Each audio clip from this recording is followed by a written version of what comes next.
A tragic death on an Ontario farm leads to calls for more rights and safety requirements for migrant workers working under temporary foreign worker permits.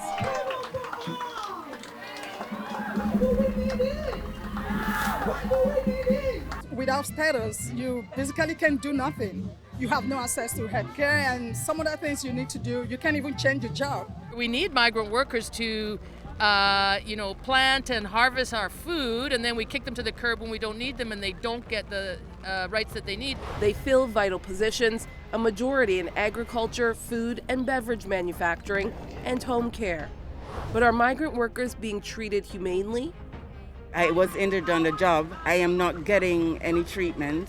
An open letter from Jamaican farm workers to their country's Ministry of Labor describes the program as systemic slavery, listing poor housing, abusive bosses, and exposure to dangerous work conditions. And these aren't the first allegations against the program. The Jamaican Liaison Service, who is supposed to be our representative, tell us if you don't want to work or if you refuse work, we have 100 guys in Jamaica to replace one guy's spot. Workers don't speak out even if injured for fear of being sent home or not invited back to the program. A lot of the workers don't know, most of the workers probably don't know what is the process when you get injured. A lot of them, because of fear of repatriation. Inspection systems set up for housing have fallen short. 88% of inspections could not demonstrate that the employer was protecting the health and safety of workers. It just leads you to conclude that it is a systemic problem. And the workers, far from home, don't know who to turn to for support. There's really nobody that is in between the employer and the worker. It's only the liaison office, the consulate, and normally they tend to favor the employer. This week on Context, migrant work, the true cost of labor.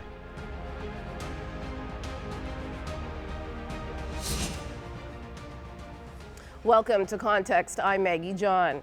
As you saw off the top, the concerns around the conditions for migrant work and temporary foreign worker program have many concerned. Advocates say migrant farm workers are literally dying for our food. Syed Hassan is the executive director of Ontario's Migrant Workers Alliance for Change, which is one of the voices that are making themselves heard on this issue. He joins me now. Thank you for joining us today, Syed. Thank you for having me. The Jamaican migrant farm workers, or a number of them in the Niagara area, wrote an open letter to Carl Samuda, Jamaica's labor minister, requesting more support in the face of what they call systemic slavery, just days before a migrant worker died in Norfolk County. Syed, what are the conditions farm workers in Ontario are working under, and is the Canadian government doing anything to protect them? So this letter was written by members of our organization. We are a membership-based organization from the two farms that Minister Samuda was about to visit. And in it, they described how they live in prison-like conditions. They talked about how they're facing physical and verbal assault and abuse from their employers for when the employer deems them not to having worked hard enough or long enough. They talked about how rats are eating their food, how they have to go to work in wet clothes because they don't have dryers. And they talked about their housing and living and working conditions being not just theirs, but also in their conversations with others across the country, they described it as systematic slavery. Now, the number one reason that this kind of abuse and exploitation takes place is because migrant farm workers, similar to other migrants, aren't able to protect themselves. They're not able to speak up against a bad boss because doing so means that they may be deported, they may be made homeless, they may not be able to earn get another job because their work permits ties them to the employer, and the employer and they live in employer-controlled housing. So the only way for people to have the power to protect themselves is having the same permanent resident status as each and every one of us. And that the Canadian government has not done yet. And so, in effect, nothing is happening to ensure that people are protected and that farm workers don't continue to die. Last year, the government introduced the Vulnerable Worker Open Work Permit Program. Does that address some of the concerns raised at all? Absolutely not. The Vulnerable Worker Open Work Permit program is, first of all, incredibly difficult to access. You need lawyers, you need thousands of dollars, you need mountains of evidence. And even if you get this work permit, it's non-renewable. So you exit a bad farm, you get an open work permit potentially for 6 to 8 months, and then there's nowhere else for you to go but to leave the country. So it just delays your deportation for a little while. And for many people, that's not an option. They may have paid tens of thousands of dollars in recruiter fees to come work in this country. They've taken loans, their kids are in school, they may not have economic opportunities back home. What we need is full and permanent immigration status for each and every person. These partial temporary mechanisms simply do not deal with the scale of the human rights catastrophe that is Canada's immigration policy. And talk about the permanent status, because that has come up a number of times in our research and even in this conversation. Many of these migrant workers, from what I understand, are paying into EI, they're paying into CPP. They're here for 7 to 8 months out of the year. So why would it be important and maybe life-changing for these migrant workers if permanent status was an option? So, I mean, the important thing to understand is that permanent resident status is the mechanism through which you access all other rights, whether it's labor rights and protections, whether it's universal health care, whether it's education, whether it's EI, CPP, the ability to be with your family. All of these basic rights that each and every one of us has is accessed through permanent resident status. Now, these people are already here. We're not talking about permanent residency as a way for people to live here permanently. There's this notion that citizenship grants you the ability to live here, but these people are already here. We're actually talking about, and it's not just farm workers, it's also undocumented people, care workers, refugees, so-called international students, 1.7 million people in the country, 1.7 million people, 1 in 23 people in our country don't have permanent resident status who are living in similar situations of abuse, violence, facing death. And this is a new thing. It did not used to be like this. I mean, just over 20 years ago, there were only 60,000 work permits issued in the country. Now that number has increased to 600,000. There has been this. Canada is effectively a revolving door temp agency where migrants are bought, used, abused, and spat out. And all of those rights that we are being denied can only be accessed through permanent resident status. Because even if you do have rights, you can't assert them because doing so will result in reprisals. So that's why we're talking about permanent resident status. Okay, so to protect our rights. Okay. Thank you so much, Syed Hassan, for your time today. Thank you for having me. Jamaican Labour Minister Carl Samuda came to Canada just days after receiving a letter from migrant workers describing deplorable living and working conditions. Minister Samuda held a virtual press availability after his visit. Context producer Hannah Vanderkoy attended that presser and joins me now. Hey, Hannah. Hey. So tell me about what Minister Samuda had to say about the complaints in the letter. That's right. So this letter was sent to Minister Samuda, and it was also sent to the Jamaican Observer, and they released some excerpts. So in terms of living conditions, let me read. It says, "We are living in a first world country, but at both these farms, rats are eating our food. We do not have clothes dryers, so when it rains, we're forced to wear cold, wet clothing to work. We live in crowded rooms and have zero privacy. There are cameras around the house, so it feels like we are in prison." And so Minister Samuda visited these farms, and he stuck up for them. Here's what he had to say. It was totally inconsistent with my experience. Now, I visited 9 locations, 7 locations and 9 farms. And at no stage of my visit did I experience some of what I saw described in a piece of correspondence that passed over my desk. Wow. So we've heard just from Syed recently, previously, that there have been complaints of inhumane conditions for these workers. What did Minister Samuda say about that? That's right. So aside from the living conditions, they're also talking about their work conditions. So they said, "We are treated like mules and punished for not working fast enough. We are exposed to dangerous pesticides without proper protection. Our bosses are verbally abusive, swearing at us. They physically intimidate us, destroy our property, and threaten to send us home." And so Minister Samuda, while he did say that Jamaican workers demand mutual respect, he did ultimately, again, stick up for the employers. Here's what he had to say.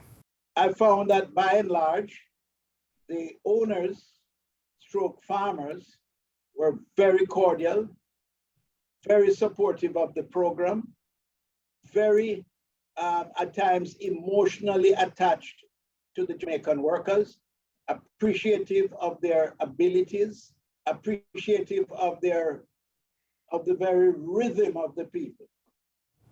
Now, there are liaisons that are supposed to work with the workers if there are complaints, but we've heard that the liaison are sometimes hard to find and not necessarily on the side of the workers.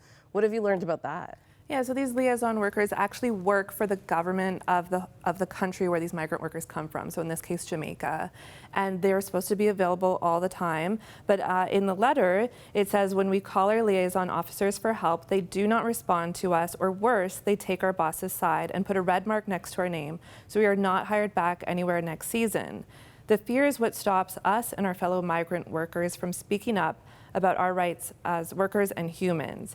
And so we hear this time and time again, this fear of speaking up. And so I asked Minister Samuda, like, is there something that should change in the system so that there's just this more open way of voicing complaints? And here's what he had to say.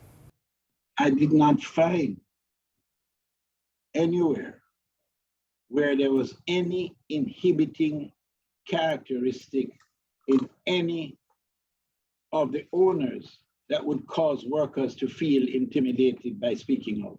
The program, as long as they do their job, is self-protecting. And they would express themselves in addition. They know they have access to the liaison office. All they have to, they're one telephone call away. So definitely a lot of defensive feelings by Minister Samuda. You've also reached out to the Canadian government because that's where the buck really stops as well. What did they have to say? Yeah, so they said they are looking into these complaints. They are working with the provincial government who works with the workplace complaints. And they also said that they're strengthening the program.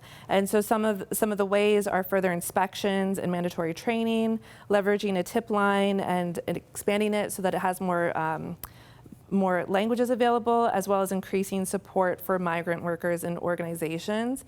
I also asked Minister Qualtrough about this fear of speaking out because this was just really reoccurring and a couple other questions, and they did not get back to me. Thanks, Hannah, and we'll be following this story in the weeks to come.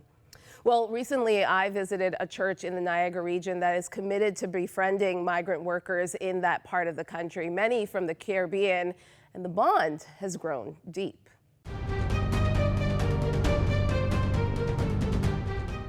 What is it like being a migrant worker in Canada?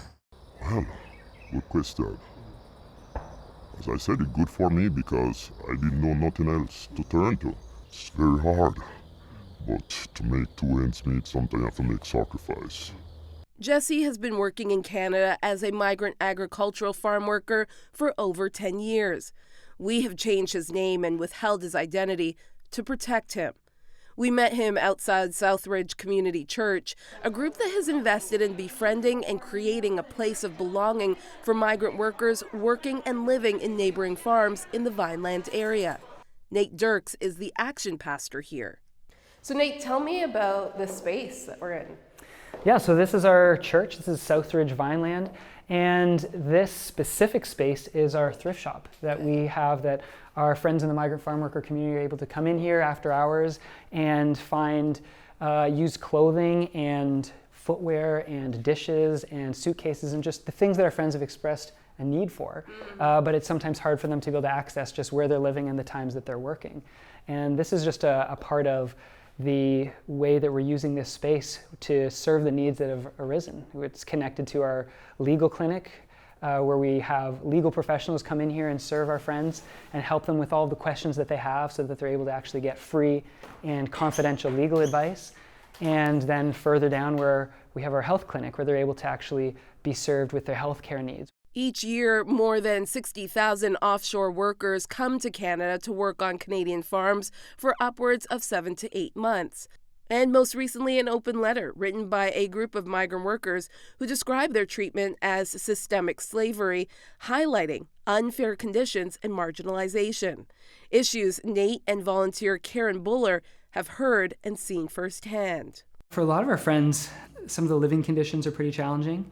And so they'll live in a space where, over the course of the year, they're in a hot tin roofed, really roasting kind of environment where they're coming home at the end of the day and it's too hot and it's a challenging place to fall asleep and to really get a healthy rest.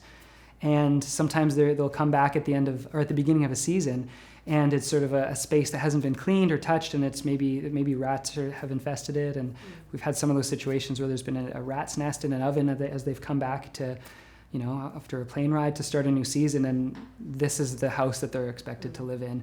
I see you getting emotional when you hear about some of the way that some of your friends are being treated on some of these farms. How do you feel? It's really hard. It upsets me, and I want to just jump in and make it different. But I have to tread carefully, because sometimes jumping in isn't the right thing, because it might put their job or their situation at risk. While some have said the claims of systemic slavery are an exaggeration, Jesse says the claims of deplorable living conditions are true. Some of these conditions here, some of them will call and say, boy, sometimes all 10 of us have to use one shower. We have one stove. We have one fridge. Some of them say they have to, their dwelling places there, they have to go there to get a shower in a little place. Some of them say it's so terrible. A system, Nate says, is hard to navigate if you're a migrant worker. Some farmers are great, and they really are going to notice the fact that the guys on their farm are not having an amazing experience, or that they're experiencing marginalization. But not all farmers are going to be able to have that awareness. Not all farmers have that same sense of sort of the human dignity of our friends who are here. And even within that, our system is set up in such a way that where the fact that our friends are coming here and they're tied with their contract to a specific farm, to one farmer, their contract isn't here at large to work, and it happens to be this farm. It's specifically tied to one farm. And so that means that person who's working here as a migrant farm worker is very much aware of the fact that this one individual, this one employer, holds their financial future in their hands. And so that creates a gap there. It's a gap that, according to Jesse, has caused some to lose their jobs. Even if they're sick, there is a sense of fear. If you're sick, like I saw one guy, he had diabetes, and he had to admit in a hospital in Burlington. And the boss never took him back the next year. He had to go to, he's in US now on the farm same way. And I see a lot of why this thing hard to talk. I see stuff going on where if you're sick, they don't even interested about you. Because they only need healthy people to come and do their work. A lot of the time that our friends would find that if there's a healthy relationship between themselves and the farmer, then that's possible. But for a lot of our friends, even if it's a really great employer who just really cares about them, the way that our system is set up is such that there kind of has to be suspicion, because it's a single employer that holds their employment. The moment that they get released from their job, they don't get to look for another job in Canada. Their social insurance number is done, and they don't get to have another chance to get another job. They get sent back, and at that point they would have to go back into the waiting list, and it's iffy whether they'd ever be able to come back again. A prime reason why Nate and his team opened up a health clinic in the basement of the church to help. A resource, Jesse says, has saved lives. If it wasn't for the church, some of we guys maybe would have died already. It seems like you've created a sanctuary here. I mean, that's the hope. I mean, the hope is that there'll be able to be safe spaces, where they'll be able to feel free, to get to know each other, to be able to network together, and really to feel like, oh, I'm actually seen, I'm a part of this community, I'm valued. I have friends and neighbors who love me, and to have that sense of mutuality. And so we hope that it feels like a sanctuary, and for us the intention is to increase that. The thought on our part as well is, as followers of Jesus who are in every community here in Ontario, if there's migrant farm workers or not, there's going to be churches everywhere, that there should be sanctuary. There should be the opportunity for us to, as a body of Christ, as a community, as just churches at large, that we'd be able to just provide a network of places that just would really feel safe, would really feel comfortable, that would be safe for migrant farm workers, that farmers would be able to appreciate that the men who are working, men and women working on their farms, are well supported, and they're able to bring their best selves to the work that they're doing. And so, yeah, the hope would be that we could increasingly become more and more of a sanctuary, but also that there'd be other people who'd be inspired to do the same thing. Coming up, the Q panel is back. Colin, Calvin, and Renee weigh in on the real cost of labor and why a developed country like Canada continues to allow the mistreatment of foreign workers in this country. We are an undeniable voice, but we are not political. We are media missionaries.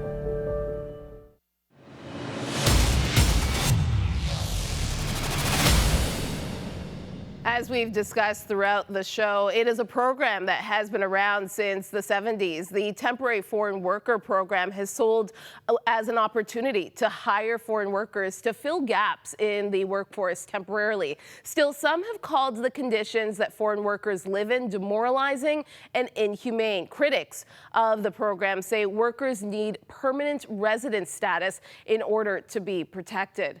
Well, we're welcoming back Colin Toffelmeyer and Calvin Forbes for another season, and Julia Beasley is away today. So Renee James, who, if you tuned in last week, is joining us this season and sitting in. So let's dive right in. No one is questioning the need for the program. It's a win-win for all countries involved. The number of permits the federal government issued to Quebec employers alone, for temporary foreign workers increased 133%.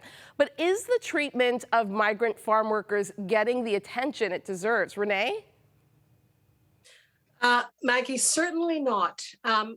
There was a media spotlight shone during the thick of pandemic days when, conditions were highlighted because migrant workers, certainly in the Windsor area, were coming down with COVID.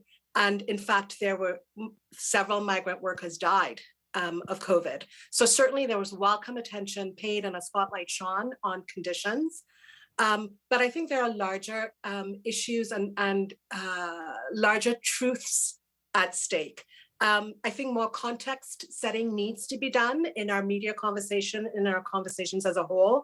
I think we forget that agriculture is $1 billion industry in this country. Canada ranks in the top 10 of nations who export agricultural products. And guess what? Workers from Jamaica, from Mexico, from other Caribbean countries are responsible for picking those very products. So let's start with a forensic look at the language with which we describe those workers. And let us also look deeply at how they are treated, how they are housed, and indeed what their rights are. Yeah. And there are several things that I applaud about the changes and the policies that are coming into play, but I think it's a good start, and there's so much more we need to do.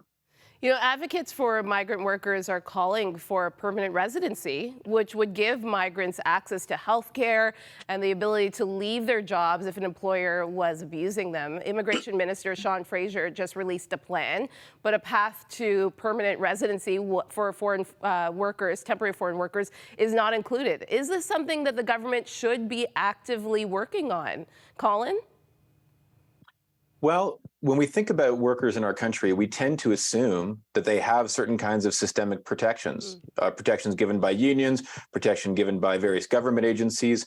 Why would we want to bring many, many people into our country to do essential labor, as Renee said, things that we really need people to do, but then not assume that we should also grant them some form of systemic protection? Now, whether that is some kind of immigration status that's formalized, whether it's a specific program that's designed just for temporary foreign workers.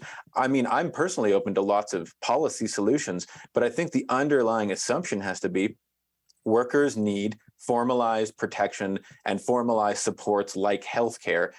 And if we are not giving those, then we really need to look at the basic ethical foundation of a program like this. Yeah, well said. In response to issues raised, the government has said that they're strengthening workplace inspections, expanding anonymous tip lines, and providing services in multiple languages. And yet I spoke to a migrant worker that said, they're afraid to go to their liaison, who's supposed to work for their benefit, supposed to protect them. Is this enough, Calvin? It's not enough, but it is a step forward. And it's hard on the sidelines to really grapple with what's fair, what's not fair, and what action should I be, lobbying for, or what action should I effectively be practicing in relationship with these guys. But we have to, keep championing what we can, keep serving the way that we can, and keep, lobbying for the change until we are able to see some of the things that we are looking for. Sometimes our helping might hurt, right? And so staying within the lanes is tough, but we got to keep trying. It's interesting that you said that, Calvin, because I spoke to one woman who works very closely with migrant workers out of a church, and she said essentially the same thing. She's grown very close with these men, but will take their lead on what to do next. So this is my question. What is the role of the church? We met, as I said, I covered one church that has actually essentially reached out, and significantly so and well done by reaching out to migrant workers in the area, creating a safe space for them in a church setting. Is that the role of the church? Of course, proximity plays a huge part in this aspect of the conversation. But I do know in some of the churches in my denomination, church is great at offering community, isn't it? And a key part, a foundation to all of this is the fact that these men, primarily men, are coming up and living fairly isolated lives. That's why there's a sense of urgency around all of this. And so I think churches that are proximal to farms, to these warehouses, to greenhouses, these bunkers need to, I would challenge you and invite you to step out, reach out, do what church does best, relate, build community, invite these men into worship, and see what happens. And from that, become advocates. I mean, churches do advocacy work quite well. Think about how these sorts of programs that you can do sort of reach out into sort of sponsorship for families, piggyback on some of the policies and the plans that are going to be put in place. I mean, there's so much that churches and denominations can do. So well said. I think, one other item that Southridge Church, which is the church that we just highlighted, had said is even just being mindful of who you vote for. And as Christians, being mindful of who we vote for and making sure that are the advocacy points, are the points that we're really concerned with being echoed by those that we are putting in office. Thanks again, Colin, Calvin, and Renee for a great conversation today.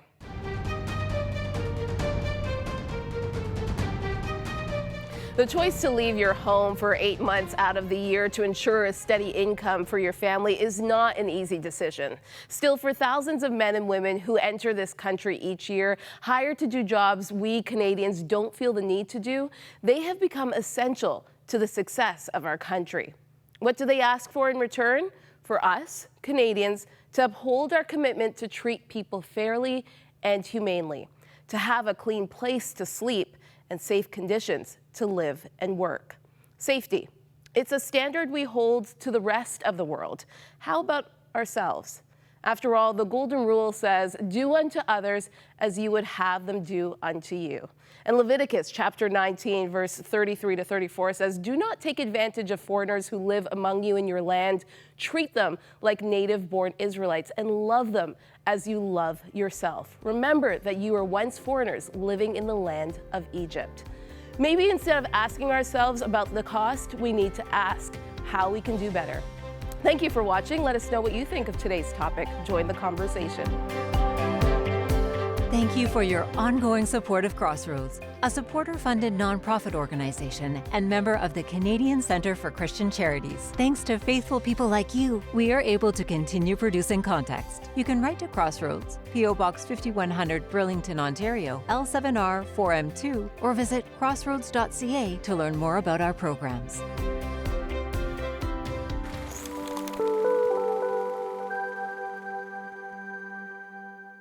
Context Beyond the Headlines invites you to an exciting new season. This year, we're expanding our reach with a brand new podcast that will explore the interaction between faith, justice, culture, ethics, and society. As we move forward with this brand new season and the launch of this brand new podcast, would you consider partnering with Context financially? It is because of the generosity of viewers like you that we're able to continue to tell the stories that matter.